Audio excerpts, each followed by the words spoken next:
আজকের প্রতাপশালী নেতা হিসেবে শি জিনপিং এর আবির্ভাবের পেছনে কোন দিকটি সবচেয়ে প্রভাব ফেলেছে? এর উত্তরের কিছু অংশ লুকিয়ে আছে তার তরুণ বয়সে। শির শৈশব মোটেও মধুর ছিল না। ৬০ বছর আগে ১৯৬৬ সালের মে মাসে চীনের নেতা মাও সেতুং সাংস্কৃতিক বিপ্লবের সূচনা করেন।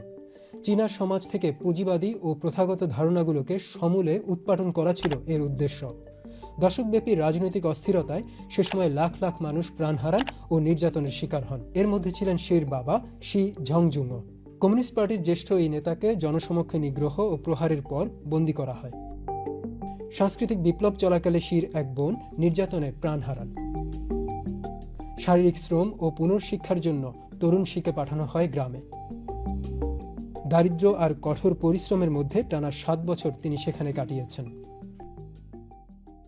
অফিসিয়াল প্রোপাগান্ডাগুলোতে সাংস্কৃতিক বিপ্লবের সে সময়কে ভীষণ রোমান্টিক রূপ দেওয়া হয়েছে।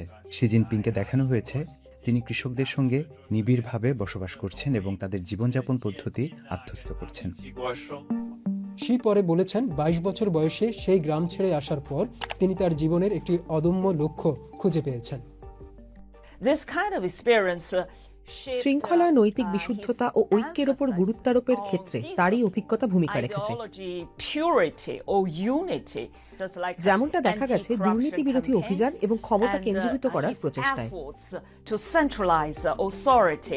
শি যোগ দেন কমিউনিস্ট পার্টিতে, যেই দল একসময় তার বাবাকে বহিষ্কার করে।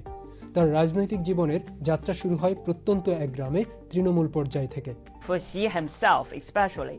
সাংস্কৃতিক বিপ্লব শির মধ্যে এই বিশ্বাস জোরদার করেছে যে রাজনৈতিক বিশৃঙ্খলা বিপজ্জনক এবং কেবল শক্তিশালী দলই বিশৃঙ্খলা রোধ করতে পারে। মাওয়ের রাজনৈতিক অভিযানে জীবনের মোড় ঘুরে যাওয়া সেই তরুণী কয়েক দশক পরে আবির্ভূত হন মাও পরবর্তী চীনের সবচেয়ে ক্ষমতাধর নেতা হিসেবে।